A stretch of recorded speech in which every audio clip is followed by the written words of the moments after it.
লোকটাকে এভাবে পড়ে থাকতে দেখে একটু হকচকিয়ে গেল রণজয়। দেখল লোকটার পরনে কালো প্যান্ট, ছাই রঙের জামা, আর ততটা শীত না পড়লেও গলায় মাফলার। জামাটা এখন কিছুটা ভিজে। পাশে পড়ে থাকা হ্যারিকেনের আলোটা বাড়িয়ে দিতেই রণজয় বুঝতে পারল ওটা আসলে রক্ত।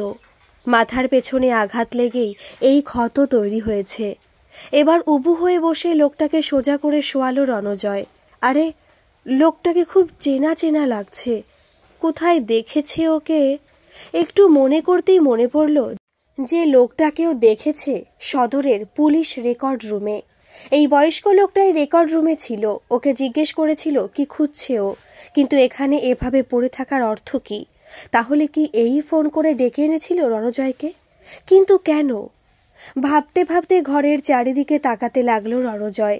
ছোট্ট ঘর, আসবাব বলতে একটা চৌকি, অর্থাৎ ঘরটা বসতবাড়ি হিসেবে ব্যবহার হয় না। ঢোকা আর বেরোনোর একটাই দরজা। পাশে থাকা তাকে দু একটা বোতল দেখে বুঝল ঘরটা কোন কাজে ব্যবহৃত হয়। হ্যারিকেনটা নিয়ে চৌকিটার দিকে একটু এগিয়ে গিয়েও দেখল চৌকির একটা কোণে লাল আভা, রক্ত। বুঝতে পারল এই বয়স্ক লোকটার সাথে রীতিমতো হাতাহাতি হয়েছে এই ঘরে। হাতাহাতি হতে হতেই আততায়ী লোকটাকে ঠেলে দিয়েছে চৌকির দিকে, আর তাল সামলাতে না পেরে চৌকিতে মাথা ফেটেছে লোকটার। হয়তো আততায়ী এতটা ভাবেনি, তাই ভয় পেয়ে সটকে পড়েছে। কিন্তু কি এমন বলতো এই লোকটা যে আজ রণজয়কে এখানে ডেকে আনলো? সেই কথা যাতে না বলতে পারে তার জন্যই কি ওর ওপর অ্যাটাক করা হলো? কে করলো সেটা? না, আপাতত ভাবলেও এর উত্তর পাওয়া যাবে না। তার চাইতে লোকটাকে বাঁচানো দরকার। ইতি কর্তব্য স্থির করে ফেলল রণজয়। লোকটাকে পাজাগোলা করে তুলে ঘরটা ছেড়ে বেরিয়ে এলো ও। এতক্ষণে অন্ধকারে কিছুটা চোখ সয়ে গেছে, তাও ধীরে সুস্থে অন্ধকার গলিটা থেকে বেরিয়ে গাড়ির কাছাকাছি এলো। লোকটাকে তোলবার সময় রণজয় লক্ষ্য করেছিল লোকটার শ্বাস প্রশ্বাস খুব ধীরে চলছে।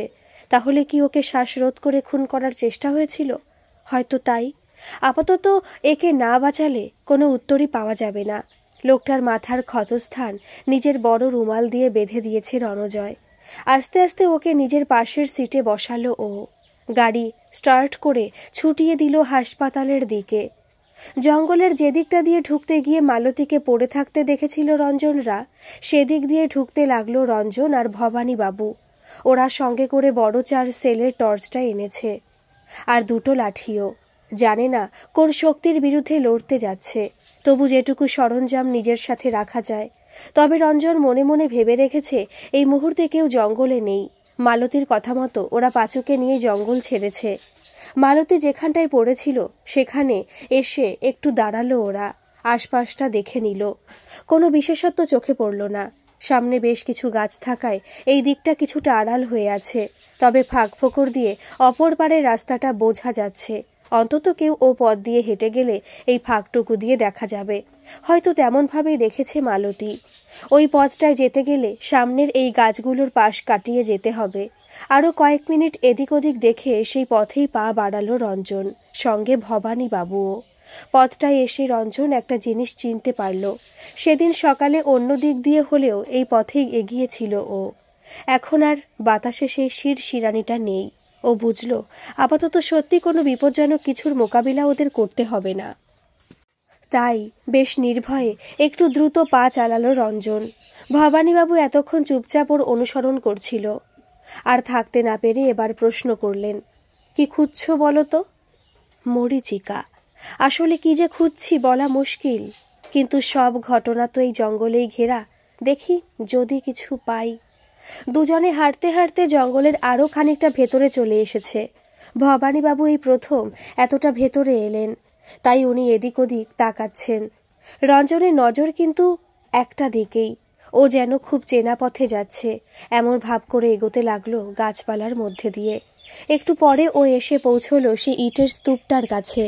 প্রথমবার যখন এখানে এসেছিল তখন এটার ব্যাপারে ও কিছুই জানত না, কিন্তু সমরেন্দ্রবাবুর কথা অনুযায়ী এটা আর কিছুই নয় সেই সাধু বাবার পুরনো আস্তানা। এখানে বসেই হয়তো সাধু বাবা সাধনা করতেন।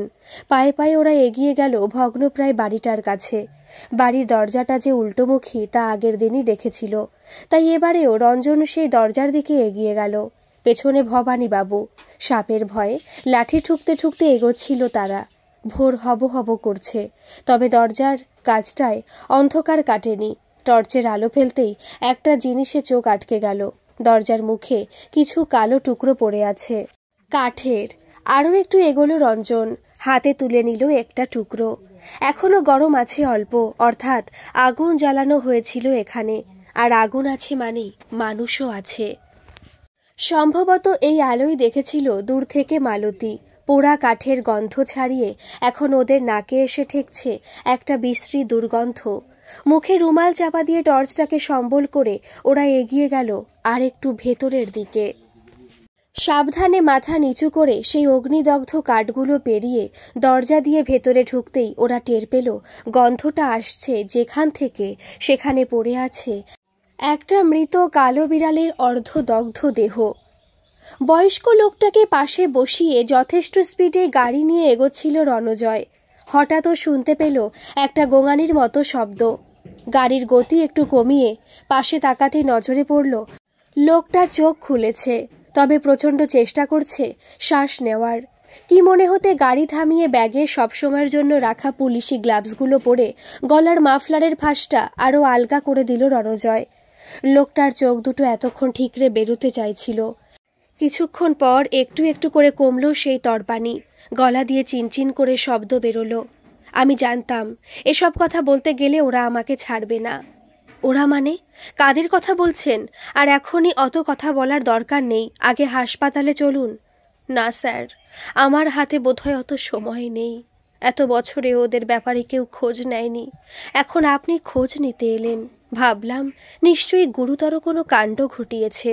তারপর আপনার থানা এলাকার খোঁজ নিয়ে নিখোঁজের কথাগুলো শুনলাম, বুঝলাম ওরা ওদের কাজ শুরু করে দিয়েছে। কী সব বলছেন আপনি? কারা কোন কাজ শুরু করেছে? রণজয়ের দিকে সামান্য ঘুরে লোকটা বলল, আপনি সেদিন 30 বছর আগে গ্রেপ্তার হওয়া এক সাধু বাবার ব্যাপারে খোঁজ নিতে এসেছিলেন না? হ্যাঁ। রেকর্ডে পেয়েছেন তাকে? না। পাবেন কিভাবে? ওই সাধু বাবার নামে কোনো কেস ফাইল হয়নি। মানে? আজ থেকে 30 বছর আগে যখন ওই সাধু বাবা ধরা পড়ে, সে সময় এখানকার রাজনৈতিক পরিস্থিতি খুব একটা সুবিধের ছিল না। প্রায়ই শাসক ও বিরোধী পক্ষের মধ্যে লড়াই লেগেই থাকত। তেমনই এক লড়াইয়ে শাসক দলের এক প্রভাবশালী নেতার খাস লোক ধরা পড়ে, কিন্তু সে জেলে থাকলে কিভাবে হবে? এদিকে খবরের কাগজে বেশ চাউর হয়েছে খবরটা, ফলে এমন কোনো ব্যবস্থা করতে হতো যাতে সবাই ভাবে লোকটা জেলেই আছে, কিন্তু আদতে সে বাইরে থেকে কাজকর্ম করতে পারবে। লাশের ডামি পাওয়া যায় কিন্তু জীবিত লোকের। ঠিক সেই সময় এই সাধুর গ্রেপ্তারির খবর আসে। গ্রেপ্তার হলেও ওর নামে অ্যালিগেশন কেউ করেনি। কেন তা জানি না। যাই হোক, শাসক দলের মাথারা লোক পেয়ে গেল। সাধুর দাড়িগোঁফ কামিয়ে সেই খাস লোকের পোশাক পরিয়ে তার নামে হাজতে ঢোকালো। এতটা কথা বলে হাঁপিয়ে উঠেছিল লোকটা। ওর মুখ দেখে জলের বোতল বাড়িয়ে দিল রণজয়। ঢকঢক করে অনেকটা জল খেয়ে যন্ত্রণায় কিছুটা মুখ বেঁকিয়ে আবার বলতে শুরু করলো লোকটা। স্বভাবতই জেলে ঢুকে ওর বেশ বড় সাজা হলো। ও তখন যে জেলে ছিল সেই জেলে আমিও কাজে যুক্ত ছিলাম। জেলে থাকতে থাকতে ওর সাথে আরেক দাগি আসামির আলাপ হয়, আমার সাথেও আলাপ জমে। প্রায় নানা কথা শোনাতো সেই সাধু। সত্যি বলতে সাধুর সাথে কথা বলে মনে শান্তি আসতো। ও কেন এই মিথ্যে কেসে ফেসে আছে জানতে চাইলেই বলতো সবকিছুর সময় থাকে, ঠিক সময় ও ছাড়া পাবে, আর যারা ওর এই অবস্থার জন্য দায়ী তাদের বিরুদ্ধে বদলা নেবে। জেলেই ওর সাথে আলাপ হয় যে দাগি আসামির, খুন করাটা ওর কাছে ছিল জলভাত। অনেকদিন পর ও ধরা পড়েছিল। ভাগ্যের ফেরে দুজন কাছাকাছি এসে পড়ে, দোস্তি হয়। আমার সাথেও ভাব হয়, কারণ বাইরে থেকে এটা সেটা এনে দিতে হতো আমাকেই। কিছু বছর পর থেকে নানান অদ্ভুত জিনিস আমাকে জোগাড় করে দিতে বলে। আবার খানিকটা জল খেলো লোকটা। ভেবেছিলাম কোনো পুজোয় বসতে চলেছে সাধু। সাধু মানুষ, পুজো করবে, তাতে ক্ষতি কি ভেবে জোগাড় করে দিচ্ছিলাম জিনিসগুলো। কিন্তু যখন শ্মশান থেকে মরাল খুলি আর হাড় এনে দিতে বলল, আমি ভয় পেয়ে গেলাম, আনবো না বললাম।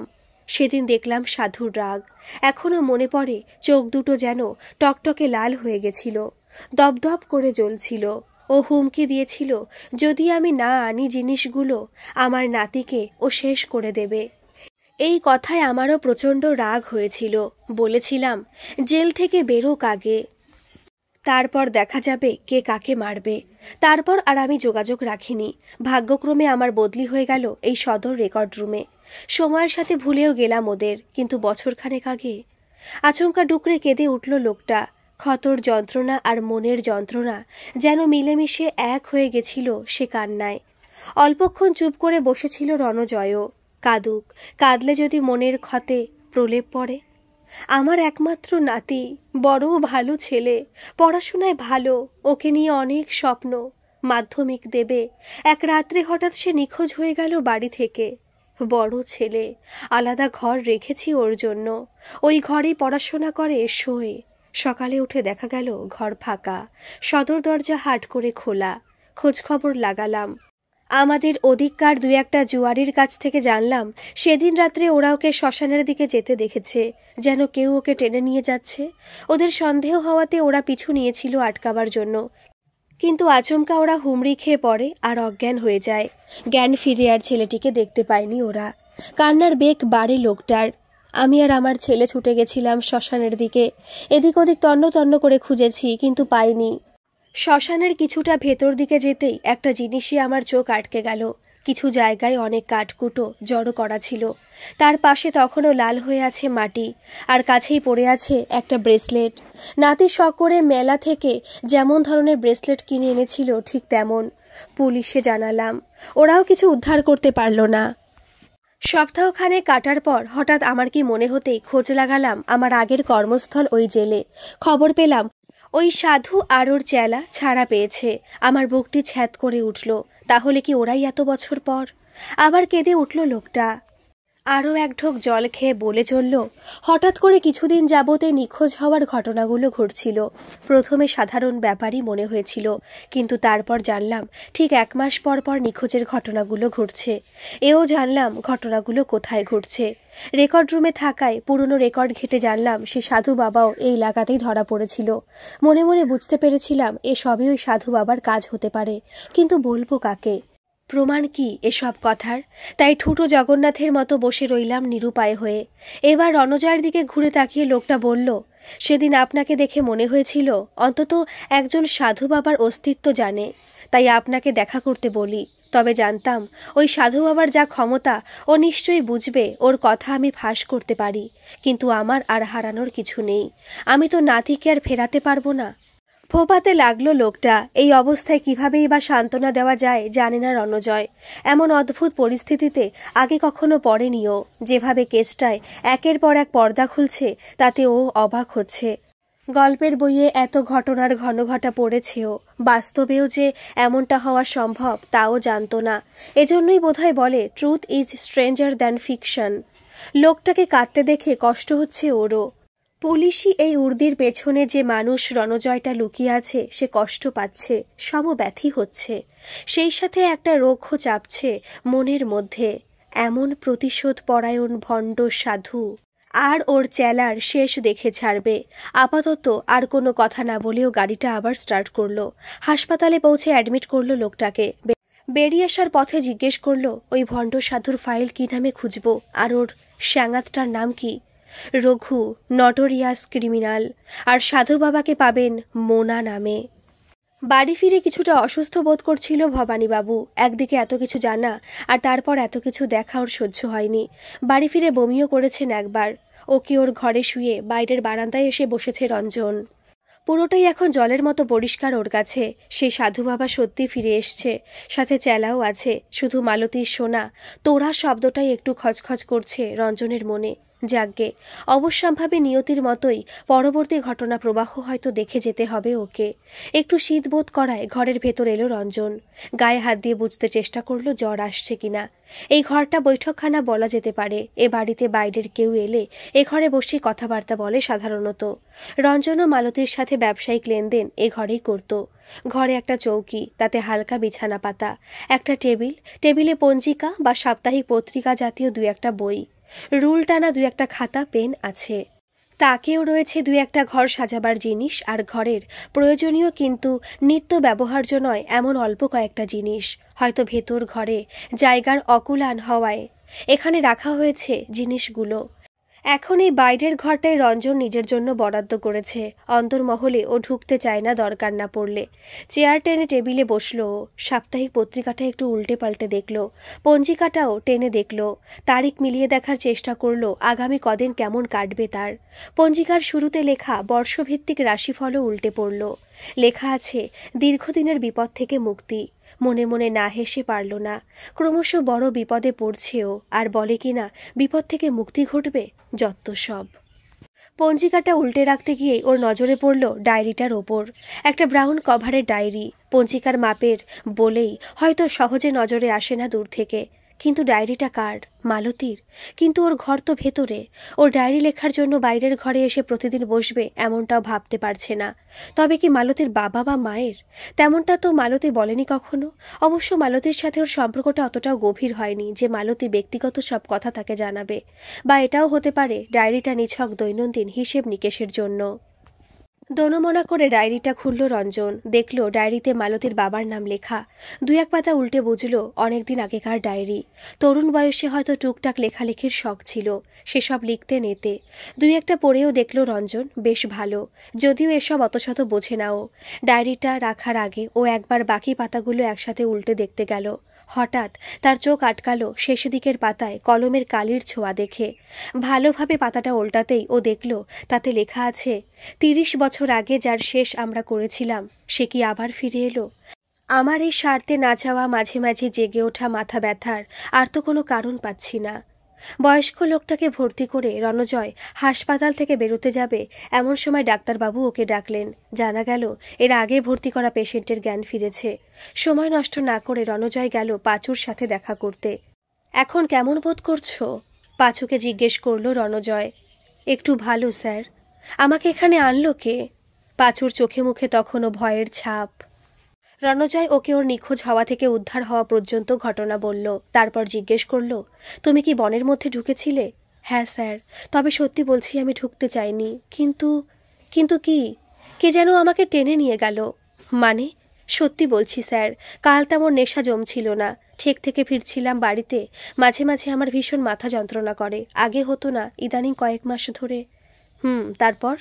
কাল রাতে যত বাড়ির দিকে আসছিলাম যন্ত্রণাটা বাড়ছিল। ভাবলাম তাড়াতাড়ি বাড়ি ফিরে ঘুমালে হয়তো ব্যথা সারবে। সেই মতো ফিরতে ফিরতে জঙ্গলের কাছে পৌঁছতেই হঠাৎ আমার পা দুটো যেন আটকে গেল। কেমন একটা শীত শীত করতে লাগলো। ভাবলাম জ্বর আসছে হয়তো, বাড়ি পৌঁছই আগে। কিন্তু এক পাও নড়াতে পারছিলাম না। হঠাৎ দেখলাম আমি জঙ্গলের ভেতরে ঢুকছি। আমার তখন নিজের উপরেই কাবু নেই। শুধু চোখ দুটো দিয়ে দেখে যাচ্ছি যা হচ্ছে। শীতের প্রকোপ বাড়তে লাগলো। আমার কেমন যেন ঘোর লাগতে লাগলো।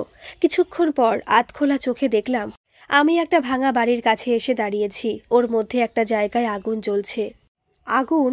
হ্যাঁ স্যার, এটুকু বুঝলাম ওটা আগুনই। আমাকে দেখেই কে যেন ফ্যাঁসফেঁসে গলায় হেসে উঠল।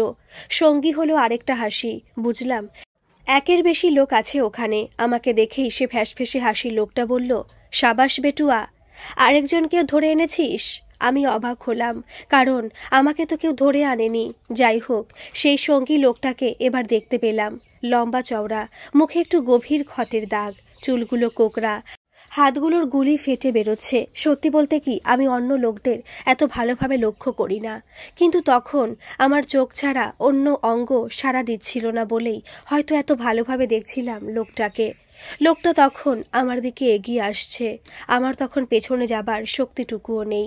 হঠাৎ সেই ফ্যাঁসফেঁসে গলা বলে উঠল, থাম, মনে হচ্ছে কেউ আসছে। এমনিতেই আজ একে দিয়ে আমার সাধনার কাজে লাগবে না, তবে পেয়েছি যখন একে নিয়ে চল। সেই ঘাড়ে গর্দানে লোকটা এগিয়ে এসে আমাকে পাজাকোলা করে তুলে নিল। ব্যাস, আর কিছু মনে নেই আমার। সেই বুড়োটাকে দেখনি? না। বড় আশ্চর্যে জানেন, কথা শুনলাম কিন্তু দেখতে পেলাম না। রাস্তার মাঝে এলে কি করে? আমার চোখ যখন খুলল একটু, তখন দেখলাম ঠান্ডা হাওয়া দিচ্ছে আর ঝাঁকুনি হচ্ছে। আমি কোনো ক্রমে একটু দুহাতে ভর দিয়ে উঠে দেখতে গেলাম। দেখলাম ওটা একটা গাড়ি। ছোট হাতির মতো। পেছনে মাল রাখার ফাঁকা জায়গায় আমাকে ফেলে রেখেছিল।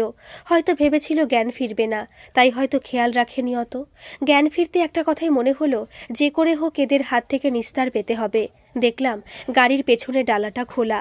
আমি একটু গড়িয়ে ডালাটার মুখে চলে গেলাম, দিয়ে সুযোগের অপেক্ষা করতে লাগলাম। রাত তখন গভীর।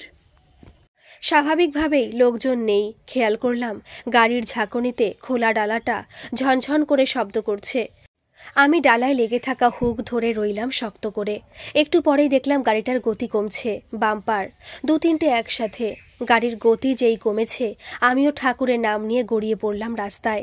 বুকে লাগলো ভীষণ। এদিকে ডালার আওয়াজে সম্ভবত আমার পড়ে যাওয়ার আওয়াজ পায়নি ওরা। গাড়িটা কিছুটা এগিয়ে যেতেই আমি যন্ত্রণা বুকে নিয়েই গড়িয়ে গেলাম রাস্তার সাইডে। যন্ত্রণা চোটে কখন যে আবার অজ্ঞান হলাম মনে নেই।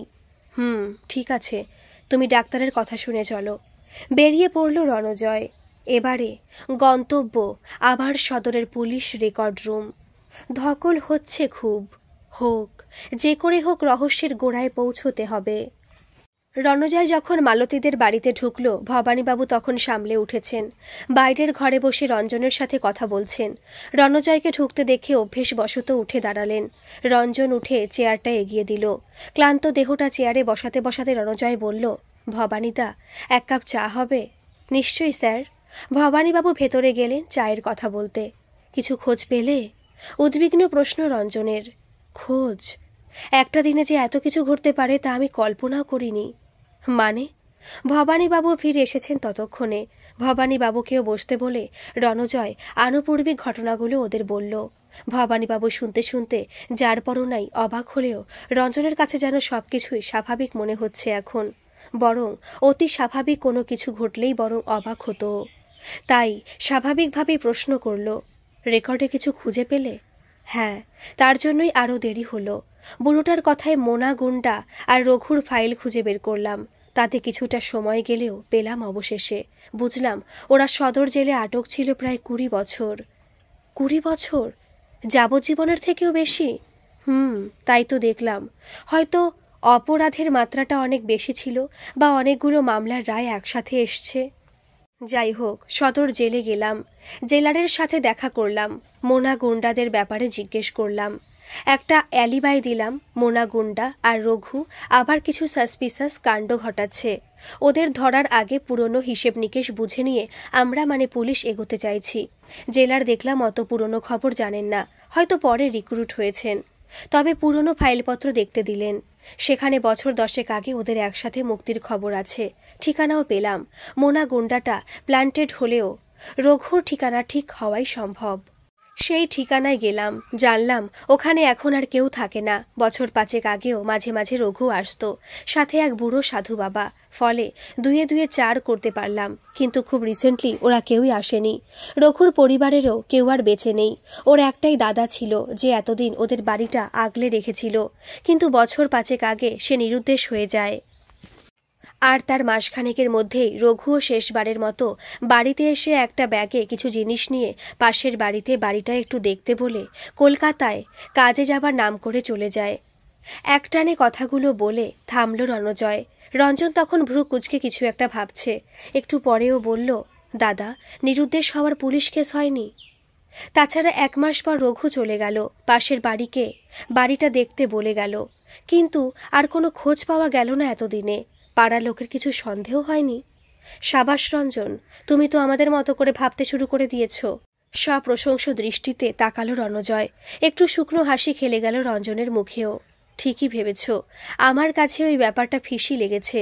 আমি স্থানীয় থানায় যাই, জানতে পারি এ ব্যাপারে কোনো অভিযোগ নাকি করাই হয়নি।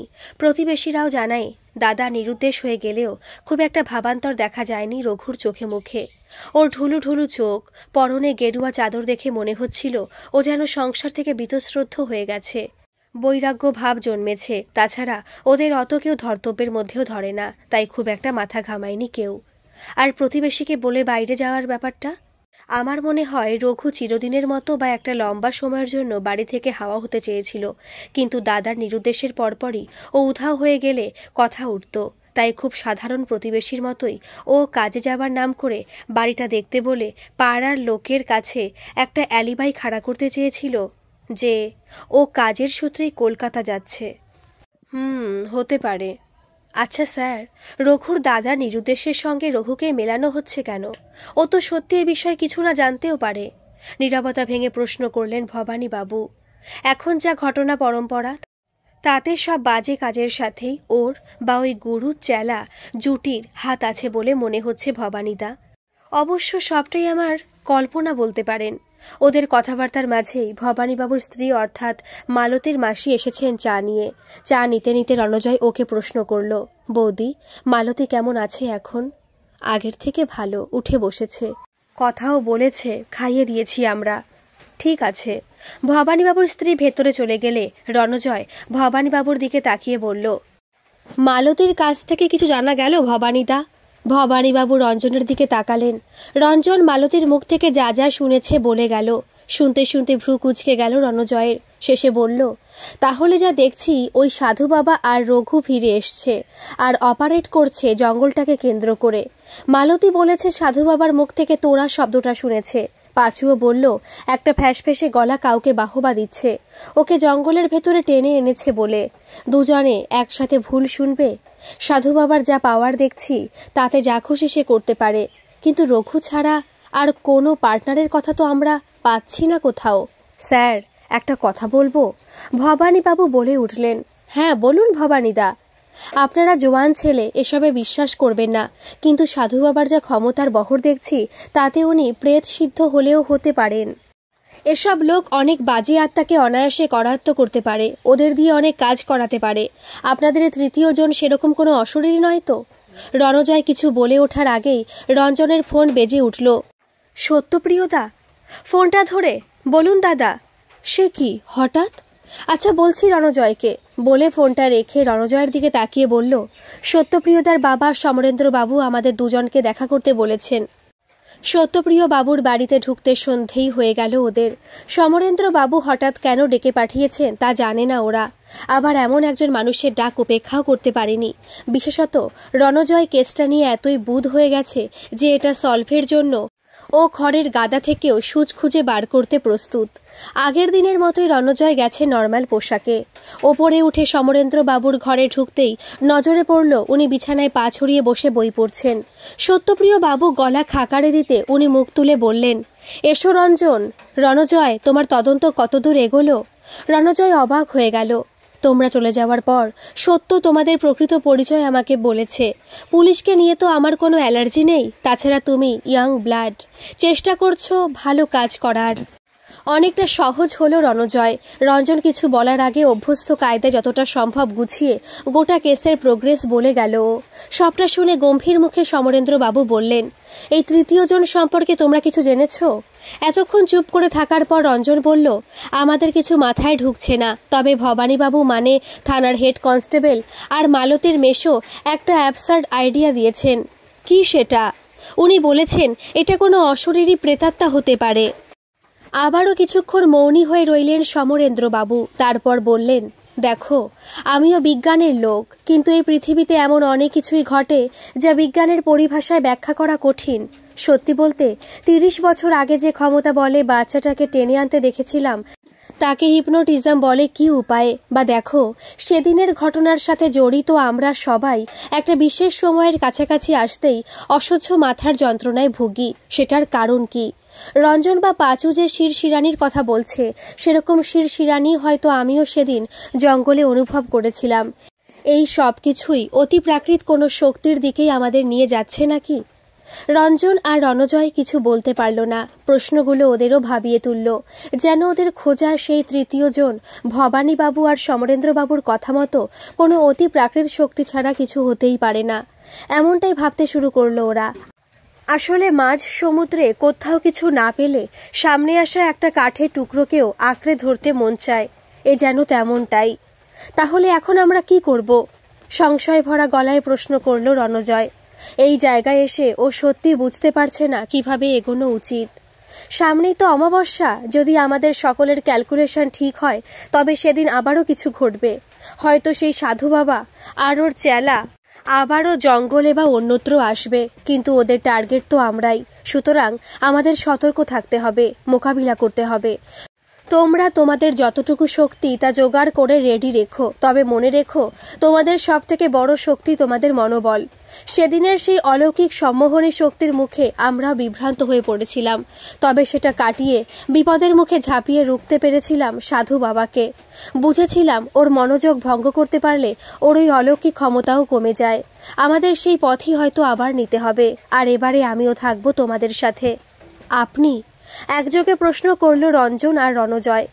30 বছর আগে শুরু যখন আমরা করেছিলাম, তখন শেষ করার দায়িত্ব আমাদের ওপর বর্তায় বই কি। আমার অন্য সাথীদের খোঁজ যখন নেই, তখন আমি একাই যাব তোমাদের সাথে। অমাবস্যা যত এগিয়ে আসছে তত চিন্তা বাড়ছে রণজয়ের। তার সার্ভিস লাইফে এরকম কেস আগে পায়নি ও। এক অভূতদৃষ্ট প্রতিদ্বন্দ্বীর বিরুদ্ধে কিভাবে লড়া যায় তা জানে না ও। শুধু একটা কথাই মাথায় ঘুরছে, এই অসম লড়াইয়ে জিততে ওকে হবেই। না, ওকে নয়, ওদেরকে। কদিন আগে পর্যন্ত এই মানুষগুলো ছিল ওর অচেনা, আর 5টা পেটি কিডন্যাপ কেস ভেবেই এগোচ্ছিল ও। তারপর একে একে ঘটনার ঘনঘটা ওকেও এনে ফেলল রহস্যের আবর্তে। কিভাবে সে ব্যাখ্যা করবে এই বয়সেও সমরেন্দ্র বাবুর এই হার না মানা মনোভাবকে? সেদিন কি অনায়াসেই বললেন, শুরু যখন আমরা করেছি শেষটাই থাকবো আমরাও। সত্যি তো, বৃত্তে তো এভাবেই সম্পূর্ণ হয়। কজন পারে বৃত্ত সম্পূর্ণ করতে? বাই রঞ্জন। ও তো কিছুদিন আগে পর্যন্ত ওয়াকিবহল ছিল না ওর পরিচয়, এই তথাকথিত কিডন্যাপিংয়ের সাথে ওর সম্পর্কের ব্যাপারে। কিন্তু যখন থেকে জেনেছে, ভয়ে হাত পা গুটিয়ে বসে থাকেনি, বরং নিজের মতো করে ভবানী তাকে সাথে করে অনুসন্ধান চালিয়েছে। সত্যি বলতে কি, ঘটনাগুলো এত দিকে ছড়ানো আছে যে ও একা হাতে এত কিছু তাল সামলাতে পারতো না। রঞ্জন একটা দিকে অনেকটা সাহায্য করেছে ওকে, বা পাঁচু বেহেড মাতাল বলে যার দুর্নাম, সেও তো নিজের প্রাণ বাঁচিয়েছে অদ্ভুত তৎপরতায়। হয়তো উপস্থিত বিপদ তাকে সাহসী করে তুলেছে, হয়তো এই সাহস ওর উত্তরাধিকার সূত্রেই পাওয়া। আর অবশ্যই মালতী স্বাধীন চেতা মেয়ে, অকুত ভয়, বাবার দুর্ঘটনার পরেও ঘাবড়ে যায়নি, বরং জঙ্গলে আলো দেখে এগিয়ে গেছে। এটাকে দুঃসাহস বলতে পারা যায়, কিন্তু এই দুঃসাহসী বা কজনের থাকে? মালতীর কথা মনে হতেই এই দুশ্চিন্তার মুহূর্তেও প্রসন্নতার রেখা খেলে গেল রণজয়ের মুখে। না, অত ভেবে লাভ নেই, সামনে অমাবস্যা, সুতরাং যতটুকু প্রস্তুতি নেওয়া যায় নিয়ে রাখতে হবে। মাথায় রাখতে হবে অপরাধীকে ধরতে হবে হাতে নাতে, তবেই কেস দাঁড়াবে, ওরা শাস্তি পাবে। হাতে নাতে ধরতে চাওয়া মানে আগামী অমাবস্যায় যাকে কিডন্যাপের প্ল্যান করেছে ওরা, তাকে কিডন্যাপ হতে দিতে হবে। কি অদ্ভুত! রণজয় জানে কিডন্যাপ হবে, এটাও জানে কে কে হতে পারে, কিন্তু ওকে অপেক্ষা করতেই হবে। কিন্তু এবার কার পালা? কদিন ধরে মাথায় তীব্র যন্ত্রণা হচ্ছে রঞ্জনের, কিন্তু এখন আর ও যন্ত্রণা নিয়ে ভাবে না, জানে এই যন্ত্রণার রহস্য। বরং এখন অতিরিক্ত হওয়ায় একটু একটু করে বুঝতে পারছে পরের পালা তারই। তাতে অবশ্য ভয় নেই ওর, বরং ওর ভালোই লাগছে। অন্য কাউকে এই পরিস্থিতিতে পড়তে হবে না ভেবে। সদ্য প্রাণে বাঁচা পাঁচু বা অশীতিপর সমরেন্দ্র বাবুর কিছু হওয়ার থেকে ওর ওপর দিয়ে যেন ঝড়টা যায়। তাতে যদি জীবন বিপন্ন হয় তাতেও পরোয়া নেই। ও চায় এই সব কিছুর অবসান হোক। ওর এমনিতেও আগে পিছে কেউ নেই, তাই ও চলে গেলে কারো কিচ্ছু ক্ষতি হবে না। একটা অত্যন্ত বদলোক, আরও একটা দুধে বদমাশের সাথে মিলে এতগুলো বছর পর আবার নিজের দুরভিসন্ধি সফল করতে নেমেছে। তাদের কিছুতেই সফল হতে দেবে না ও। সমরেন্দ্রবাবুর বলা একটা কথা ও মাথায় রেখেছে, মনোবল থাকলে বাকি সব শক্তিকেই পরাস্ত করা সম্ভব। সেটাই ধরে রাখবে ও শেষ পর্যন্ত। দেখতে দেখতে চলে এলো অমাবস্যা। রণজয় ওর পুলিশ টিমকে রেডি রেখেছে, তবে সবকিছুকে স্বাভাবিক দেখাতে তাদের প্রয়োজনীয় নির্দেশও দিয়েছে। ভবানী বাবুকেও স্বভাবতই পরিকল্পনা জানানো হয়েছে, জেনেছে মালতীও। সেই থেকে জেদ করেছে এই অভিযানে সেও হবে সঙ্গী। না না, তা হয় না, আপনি এখনও সুস্থ হননি, তাছাড়া কে যে শত্রু, কেমনই বা তার ক্ষমতা, কিছুই জানি না। এই অবস্থায় আপনি ওখানে থেকে কি করবেন? মালতীর প্রস্তাব শুনেই বলে উঠল রণজয়। রণজয় ঠিকই বলেছে, তুই বাড়িতে থাকিস, কোত্থেকে কি হয়। সায় দিল রঞ্জনও। তোমরা কি আমাকে খোড়া ভেবে সাথে নিচ্ছ না? তোমরাই তো বলছো এই লড়াইয়ে মনোবলই হচ্ছে সব থেকে বড় অস্ত্র। আমার কি তাই একটুও কম আছে বলে মনে করো? মালতীর দৃঢ় প্রতিবাদ। সে কথা হচ্ছে না, আপনি বুঝতে পারছেন না। বুঝতে আপনি চাইছেন না রণজয় বাবু, ভাবছেন একটা খোড়া মেয়ে সাথে থাকলে আপনাদের বিপদ বাড়বে। কিন্তু যে শয়তান লোক এতগুলো মানুষের ক্ষতি করছে, আমার বাবার ক্ষতি করেছে, তার শেষ না দেখে আমি ছাড়ব না।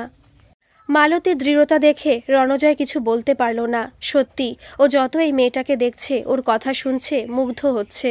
হয়তো ওপরওয়ালা ওর শরীরকে একটু অশক্ত করলেও মনকে করেছেন ইস্পাত কঠিন। তাই আর কথা না বাড়িয়ে ও মালতীকে সাথে নিয়ে পরিকল্পনাটা ঝাড়িয়ে নিল। সত্যপ্রিয় বাবুকেও ফোন করে সবটা জানিয়ে বারবার অনুরোধ করল সমরেন্দ্র বাবুকে আটকাতে, কিন্তু বুঝল এই অনুরোধও বৃথা।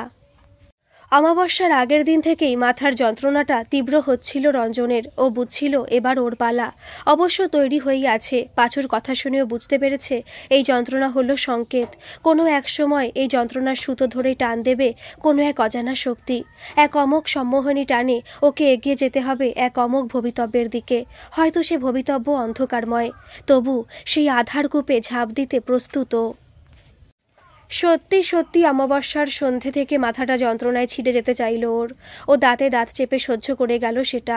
রাত একটু গভীর হতে বুঝল কি একটা যেন ঘটছে। চারিদিক কেমন যেন নিস্তব্ধ হয়ে আসছে। আশেপাশে ঝিঝির ডাক কেমন যেন থেমে যাচ্ছে। এতটা নীরবতা সে আগে কখনো অনুভব করেনি। শব্দহীনতার কি যন্ত্রণা তা যেন আজ সে উপলব্ধি করতে পারছে। একটা সময় ও বেরিয়ে এলো ঘর ছেড়ে। অবশ্য বেরিয়ে এলো নাকি ওকে টেনে বের করা হলো তা নিশ্চিত নয়। শুধু দরজার পাশে থাকা রণজয় আর ভবানীবাবু দেখলেন রঞ্জন কেমন সম্মোহিতের মতো এগিয়ে যাচ্ছে জঙ্গলের দিকে। ওরা একটু দূর থেকে পিছু নিল। রঞ্জন ধীরে ধীরে ঢুকতে লাগলো জঙ্গলের ভেতর দিকে। অদৃশ্য সুতোর টানে এগোতে লাগলো সামনে। জঙ্গলে ঢুকতে ঢুকতে একটা অদ্ভুত শিরশিরানি অনুভব করেছে রণজয়। এমনটা সে আগে করেনি। হঠাৎ করেই আজই অনুভূতি ওর মনের মধ্যে একটা অজানা শিহরণ তৈরি করছে। তবে আপাতত সে শিহরণকে পাত্তা দিলে চলবে না ভেবেই গা ঝাড়া দিয়ে এগোতে লাগলো। ও একটু দূর থেকেই লক্ষ্য করলো রঞ্জন যেন হাওয়ায় ভাসতে ভাসতে এগোচ্ছে। নইলে এত দ্রুত এত আগে পৌঁছলো কিভাবে। রণজয় ও ভবানীবাবুকে অন্য পথ ধরতে বলে নিজে দ্রুত পা চালালো। টর্চ জাতীয় জিনিস জ্বালানোর উপায় নেই। ও কোনো মতে জানান দিতে চায় না ওর উপস্থিতি। ও এটুকু বুঝেছে যার সাথে মোকাবিলা করতে যাচ্ছে তার অলৌকিক ক্ষমতা আছে। গল্পের বইয়ে বা সিনেমা, সিরিয়াল, অডিও স্টোরিতে এ জাতীয় গল্পের সাথে পরিচিত হলেও নিজের জীবনেই যে এমন একটা পরিস্থিতির মুখোমুখি হতে হবে তা দূরতম কল্পনাতেও আনেননি রণজয়। তবে ওর পড়া বা দেখা বা শোনা সব গল্পেই ও দেখেছে দুষ্টের দমন হতে। ওর বিশ্বাস আসল জীবনেও তার ব্যতিক্রম হবে না। হঠাৎই চিন্তার সূত্র ছিন্ন হলো রণজয়ের। কি ব্যাপার, রঞ্জন কোথায় গেল? এই তো কিছুক্ষণ আগে সামনে সামনে এগোচ্ছিল। কয়েক মুহূর্ত থমকে দাঁড়িয়ে ও ঠাউর করার চেষ্টা করলো এই মুহূর্তেও কোথায়, আর রঞ্জন কোন দিকে যেতে পারে। হঠাৎই একটু দূর থেকে একটা আওয়াজ ভেসে এলো, আয় আয়, আজ আমার কাছে এক পূর্ণ দিন, আমার সাধনা পূর্ণ হওয়ার দিন, আয়। গলাটা কেমন যেন ফ্যাঁস ফেঁসে, তবে কথাগুলো কেমন একটা কাটা কাটা ভাবে বলল যে রণজয়ও ঘাবড়ে গেল একটু। তারপর সে আওয়াজকে লক্ষ্য করে চলতে শুরু করলো। কিছু ঝোপঝাড় পেরোতে ওর নজরে এলো একটা আলোর কম্পমান রেখা। বুঝলো কেউ আগুন জ্বেলেছে। ওইদিকে অগ্রসর হলো রণজয়। এদিকে সে শিরশিরানি অনুভূতিটা যেন একটু তীব্র হয়েছে এবার। চোখের পাতা দুটো কেমন যেন ভারী হয়ে আসছে। কেন এমন হচ্ছে তা জানে না রণজয়, কিন্তু ওর পক্ষে আর দাঁড়িয়ে থাকাও অসম্ভব মনে হচ্ছে। যেন কেউ অদৃশ্য জালে বন্দি করে ফেলছে ক্রমশ। কোনো রকমে কিছুটা এগিয়ে একটা বড় গাছের পাশে আশ্রয় নিল ও। চোখ দুটোকে যথাসম্ভব শক্তি দিয়ে খুলে রাখার চেষ্টা করতে লাগলো। সেই গাছের পেছন থেকে উঁকি মেরে দেখল এ জঙ্গলের সেই অংশ যেখানে সেই ভাঙা বাড়িটা আছে। বাড়িটার পরিবেশ এখন কেমন যেন বদলে গেছে। একটা মায়াবী পরিবেশে বদলে গেছে চারপাশ। বাড়িটার ভেঙে পড়া দরজার মুখে জ্বলছে আগুন, আর সেই আগুনে আহুতি দিচ্ছে এক অশীতিপর বৃদ্ধ। পরনে কৌপিন, শীর্ণকায় শরীরটা যেন মৃত্যুর প্রহর গুনছে। তবু তার মাঝে অতি উজ্জ্বল তার চোখ দুটো যেন বাকি শরীরের থেকে সম্পূর্ণ আলাদা এক সত্তা যেন। উল্টো দিকে আগুনের দিকে মুখ করে দাঁড়িয়ে আছে নাতি দীর্ঘ শক্তপোক্ত এক পুরুষ। তার পরনে রক্তাম্বর, শরীরের পেশির বিন্যাস দেখে বোঝা যাচ্ছে একটা সময় এই শরীর ভাঙিয়ে অনেক কর্মই করেছে সে, আর তাতে ছেদ এখনও যে পড়েনি তাও বোঝা যাচ্ছে। তার পায়ের তলায় পড়ে আছে একটা পুরুষের দেহ। চোখ যথাসম্ভব খুলে বোঝার চেষ্টা করল রণজয় ওটাকে পাঁচু। মাথাটি একটু ঘোরাতেই ও দেখতে পেল পাঁচুর পায়ের দিকে একটু দূরে হাঁটু গেড়ে বসে আছে রঞ্জন। দাঁড়িয়ে থাকা লোকটার দেহে ঢেকে গিয়েছিল বলে ওকে প্রথমে দেখা যাচ্ছিল না। এখন লোকটা একটু সরে যাওয়া দেখতে পাচ্ছে। কেমন যেন ভূতে পাওয়ার মতো অসহায়ভাবে বসে আছে রঞ্জন, যেন ওর বাহ্যিক জ্ঞান লুপ্ত হয়েছে। হাঁটু গেড়ে বসে জুল জুল করে তাকিয়ে আছে ওই অশীতিপর বৃদ্ধ লোকটার দিকে, যেন এই মুহূর্তে লোকটার কোনো একটা আদেশ তামিল করার জন্য প্রস্তুত। বাবা, আরেকখানা জিনিস পেয়েছি, দেখবেন নাকি? হঠাৎ বলে উঠল সাধু বাবার সাগরেদ রঘু। কি এনেছিস আবার? ফ্যাঁসফেঁসে গলায় বলে উঠল সাধু বাবা। রঘু একটু ঘুরে একটু দূরে গিয়ে হাত ধরে টেনে আনলো একজনকে আর সামনে ঠেলে ফেলে দিল। চোখ বড় করে দেখার চেষ্টা করলো রণজয়। সর্বনাশ! মালতী! এই জন্যই বারণ করেছিল মালতীকে এখানে আসতে। নিশ্চয়ই ওরা টের পেয়েছে ওদের অভিযান আর সুযোগ বুঝে মালতীকে। না না, এক্ষুনি ওকে বাঁচাতে হবে। এ তো নিরঞ্জনের বেটি রে, কিন্তু এ তো খুত উপাচার। আমার কোনো কাজে লাগবে না। সব কিছু আপনার কাজে লাগালে হবে বাবা। ইঙ্গিতপূর্ণ বিশ্রী হাসি হাসতে শুরু করল রঘু। ওর হাসির দমকে আচ্ছন্ন প্রায় রণজয় চকিত হয়ে উঠল। বেশ তো, আমার কাজ মিটুক, তারপর না হয়। ফ্যাঁসফ্যাঁসে গলায় হেসে উঠল সাধু বাবাও। তারপর তিনি এগিয়ে এলেন পড়ে থাকা রঞ্জনের দিকে। কিরে প্রবীরের পো, বাপের মতোই খুব সাহস হয়েছে না? আমার ব্যাপারে খোঁজ খবর নিচ্ছিস? কি ভাবছিস আমি কিছুই টের পাবো না? এই 3 কড়ির ব্যাটা সেদিন হাতে এসছিল, কিন্তু কিভাবে যে পালালো। অবশ্য সেদিন পূর্ণিমাও ছিল না।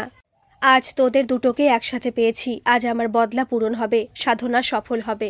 তারপর দেখে নেব ওই বুড়া মাস্টারকে। আমার সাধনায় যে বাবা ওই মাস্টার আর তোদের বাপেরা দিয়েছিল, এক এক করে তাদেরকেই আমি গ্রাস করেছি। তোদের দুজনের বাপ আগেই মরে আমার হাত থেকে বেঁচেছে, কিন্তু ওদের রক্ত ওদের বংশধর হিসেবে তোদের রেখে গেছে। আজ তোদের দুটোকেই একসাথে বলি দেব। সফল হবে আমার সাধনা। আমি হব অমিত শক্তির অধিকারী। আমার দাস হবে বড় অলৌকিক শক্তিরা।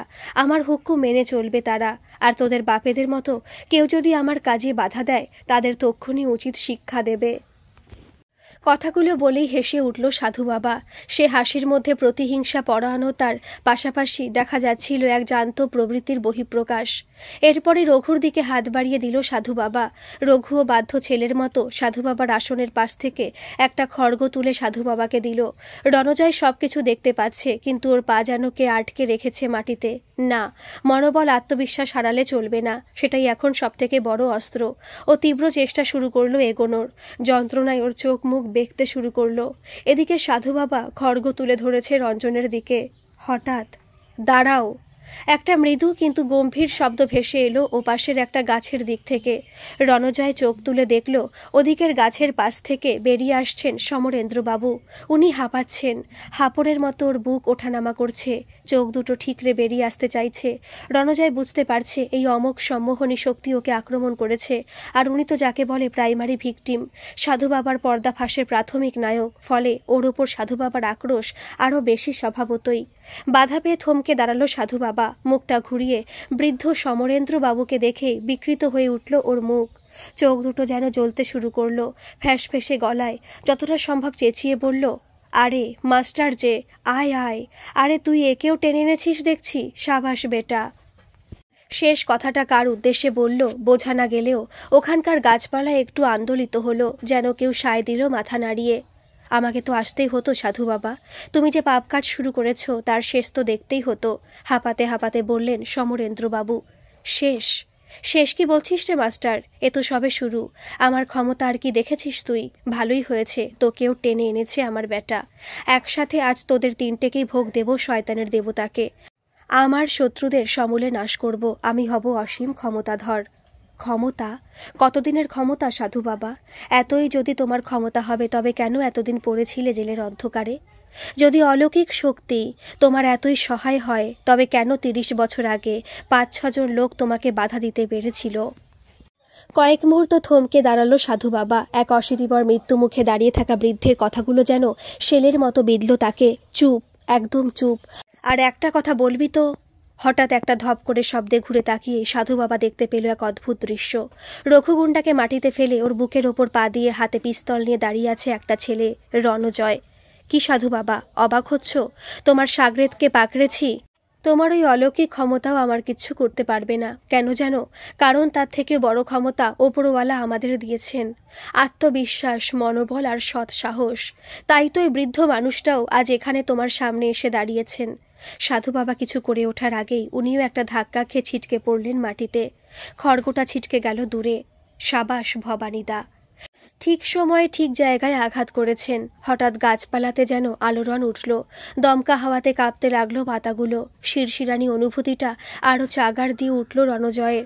ভবানীবাবুও কেমন যেন টাল খেয়ে গেলেন।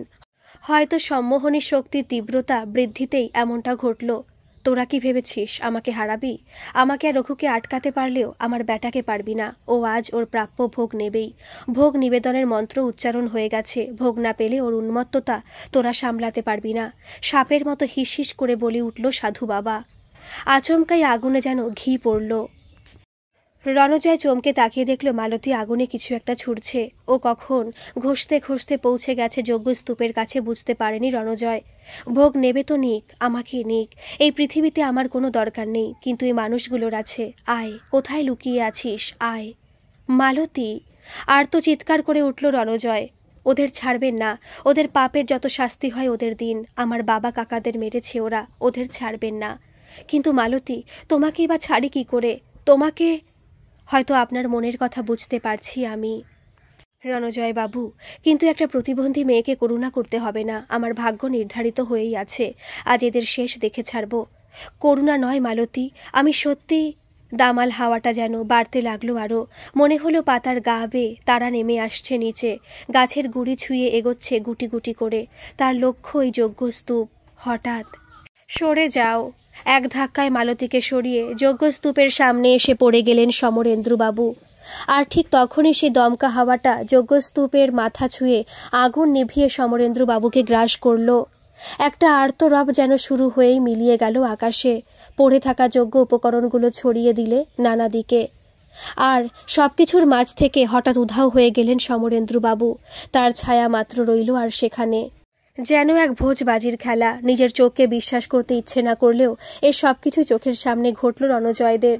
ঘোর কাটিয়ে যেন জেগে উঠল রঞ্জন রাও। ঘটনার গতিক দেখে রঞ্জনার পাঁচু উঠে এলো রণজয়ের কাছে। রণজয় বিধ্বস্ত হয়ে বসে পড়েছিল মাটিতে। ওকে টেনে তুলল রঞ্জন। পাঁচু ততক্ষণে পড়ে থাকা খড়গোটা হাতে নিয়ে দাঁড়ালো রঘুর বুকে পা দিয়ে। রণজয় রঞ্জনকে ভবানীবাবুর কাছে যেতে বলে নিজে এগিয়ে গেল মালতীর দিকে। মালতী তখনও টুকরে কেঁদে চলেছে। ওর দিকে হাত বাড়িয়ে দিল রণজয়। মালতী! রণজয়ের ডাকে কি যেন একটা ছিল। মুখ তুলে তাকালো মালতী। তারপর ওর হাতে হাত রেখে ধীরে ধীরে উঠে দাঁড়ালো। তাকিয়ে দেখো মালতী, তোমার বাবা কাকাদের খুনিরা মাটিতে পড়ে আছে। ওদের যাবতীয় কুকীর্তির অবসান ঘটেছে আজ। আজ যে অলৌকিক শক্তির বলে ওরাই জঘন্য কাণ্ড করে বেড়াতো, যে শক্তির কাছে আত্মসমর্পণ করতে গিয়েছিলে তুমি, নিজের আহুতি দিয়ে সেই শয়তানের হয়তো শেষ ভোগ নিবেদন করে গেলেন সমরেন্দ্রবাবু। আর কোনো ভয় নেই, আমি আছি তোমার সাথে সব সময়, সারা জীবন। রণজয়ের আশ্বাস বাণীতে মালতীর যাবতীয় প্রতিরোধ ভেঙে পড়ল। হাউ হাউ করে কাঁদতে কাঁদতে রণজয়ের বুকে লুটিয়ে পড়ল ও। সত্যপ্রিয় বাবু ততক্ষণে চলে এসেছেন পুলিশ নিয়ে। উনি আসার পর সব ঘটনা শুনে ভেঙে পড়লেন কান্নায়। ওর বাবার এই আত্মত্যাগে মুষড়ে পড়েছে সবাই। দোষীদের শক্তভাবে বেঁধে পুলিশের দল রওনা দিল বাইরের দিকে। কাঁদতে থাকা সত্যপ্রিয় বাবুকে ধরে এগোলো রঞ্জন আর ভবানীবাবু। আর তাদের পেছন পেছনে মালতীকে ধরে ধীরে ধীরে এগোতে লাগলো রণজয়। দম বন্ধ করা আবহাওয়ার বদলে একটা মৃদু হাওয়া খেলে যাচ্ছে জঙ্গল জুড়ে। পূর্ণিমার শেষ রাতের চাঁদ অপেক্ষা করছে নতুন দিনের সূর্যের। মালতীকে নিয়ে এগোতে এগোতে রণজয় শুধু বুঝতে পারল তার মাথার ভেতরে একটা দপদপানি শুরু হয়েছে একটু একটু করে। গল্পটি কেমন লাগলো অবশ্যই কিন্তু কমেন্ট করে জানাবেন। আর ভালো লাগলে প্লিজ একটা সাবস্ক্রাইব করে দেবেন। ধন্যবাদ। ভালো থাকবেন, সুস্থ থাকবেন।